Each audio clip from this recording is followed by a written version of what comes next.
With just 5 ghastly days to go until Halloween, I've decided to list my top 5 favourite Halloween specials. Why only 5? Because I just said there's only 5 days to go until you go trickling for your horrific treats.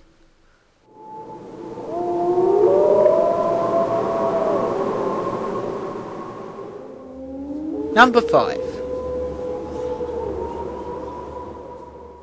Dad's Army, Things That Go Bump in the Night.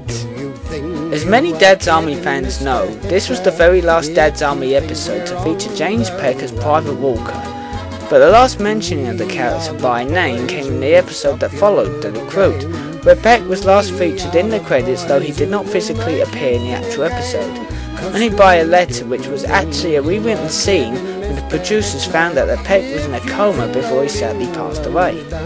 So anyway, this was the sitcom's take on a haunted house story, in which the platoon of Wilmington-on-Sea find themselves lost on a cold, stormy night and with only half a gallon of fuel left, they take shelter in an abandoned house.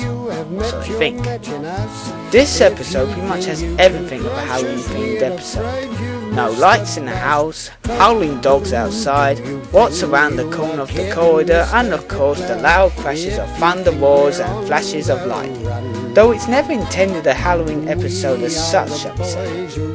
But as with every Dad's Army episode, there's still the emphasis on the comedy from the mishaps of Private Pike, to which he gets soaked not once, not twice, but 3 times, as well as being the one to wear a stupid outfit. Of course, there's Fraser's emphasis on spreading doom and gloom, only instead of saying, "We're doomed," we have, "It's a hound!"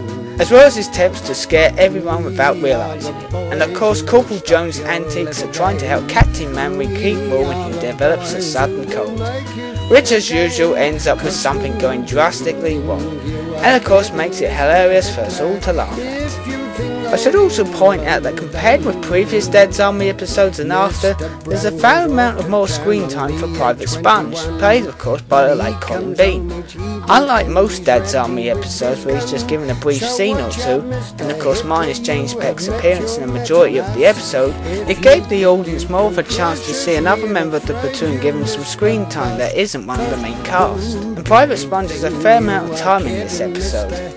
Though I never really understood why they didn't have Sponge fill Walker's place after Peck died, even when Cheeseman was brought in as a replacement. But then again, who's to say that putting Sponge in the vacant spot would have made any difference than what happened with Cheeseman as to whether or not it would have worked? So anyway, pretty much in most Dad's Army episodes, the platoon often have to overcome certain adversities that often occur that takes them almost all over the place within Wilmington, whether it be runaway balloons, grenade threats in the armoured vehicle, or runaway trains. When morning arrives and the platoon discovers where they ended up, they find themselves on the run from escape trained war dogs, in which everything they try to do to avoid the dogs comes to no avail, and they are left to climb trees, or 4 members, Manry, Wilson, Fraser and Godfrey, obviously being the more older of the cast members, hide in the shed before making an ultimate dash to escape the hungry, menacing, half-trained hounds. So to conclude, it's the sitcom's attempt at a Halloween story.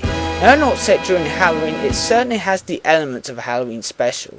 But if you just want a good laugh, like all Dad's Army episode, it certainly does have that and is worth a watch. Number 4.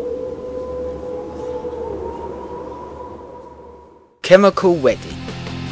Remember when I mentioned in my second Q&A about when it's interesting to see what somebody who's known for more being a singer or etc. Well, Chemical Wedding is just that. Though titled simply as Crowley in the US, written by Iron Maiden singer Bruce Dickinson and director Julian Doyle, known for his work on films such as Brazil and working as an editor for Monty Python's Life of Brian, Chemical Wedding is a British supernatural horror film about the resurrection of 1930s Edwardian occultist Aleister Crowley. Originally, the film was going to be called The Number of the Beast, but of course people were seen straight off the map with that, as it's the name of a classic Iron Maiden song. Though not a Halloween story as such, in a way I would perhaps compare this film with something like The Exorcist, which for its time was quite controversial, but somehow has become a horror classic.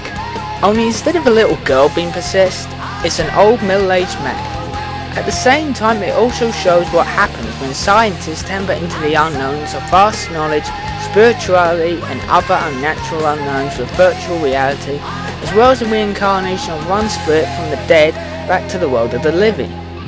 Chemical Wedding was panned by critics, but my motto for when it comes to films is not what story you tell, but how you tell that story, what technology you have available to you.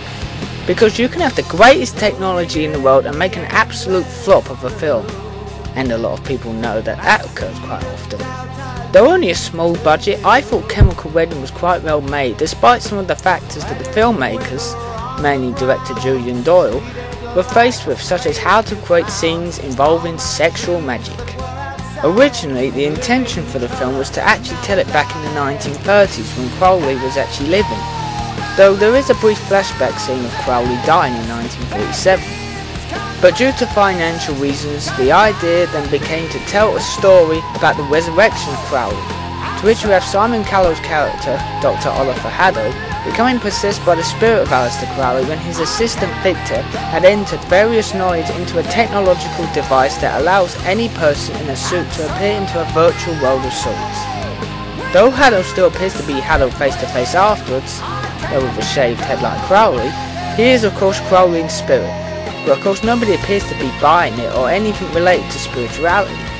From then on, Haddo, I mean Crowley, begins to showcase just exactly what he is capable of doing with the magic and knowledge that he possesses, which includes the resurrection of a girl from a photograph to a real life being, to a sacrificial ceremony of a chosen 12, to preparing his wedding with a Scarlet Bride, which is simply the protagonist redhead girl Leah, played by Lucy Cudden. The performance from Simon Callow is just first class, to go from one character who seems to be a stuttering, gibbering idiot to someone who has been dubbed as the most wickedest man in the world in Crowley. Seriously, Crowley was proclaimed that during the 1920s and 30s, and everything that he did was pretty much the description of what, according to Bruce Dickinson, is what took place in the late 1960s to early 70s. The soundtrack for Chemical Wedding features some songs by Iron Maiden such as The Wicker Man and Can I Play With Madness, as well as a few of Bruce Dickinson's songs from his solo albums such as Man of Sorrows, and the main theme is also from one of his solo albums which happens to be called The Chemical Wedding. Though the album itself has absolutely nothing to do with the film or its story as it came out in 1998. The only real quote I have about Chemical Wedding is the ending. Now I'm not going to spoil it, but I'll just say that it's one of those films that leaves you kicking and screaming, kind of like with The Empire Strikes Back. But at the same time it's quite a novel ending which when you watch the whole film you never see coming, hence the kicking and screaming about it afterwards. But let's just say there is an essence of parallel dimensions, mythological and religious architects.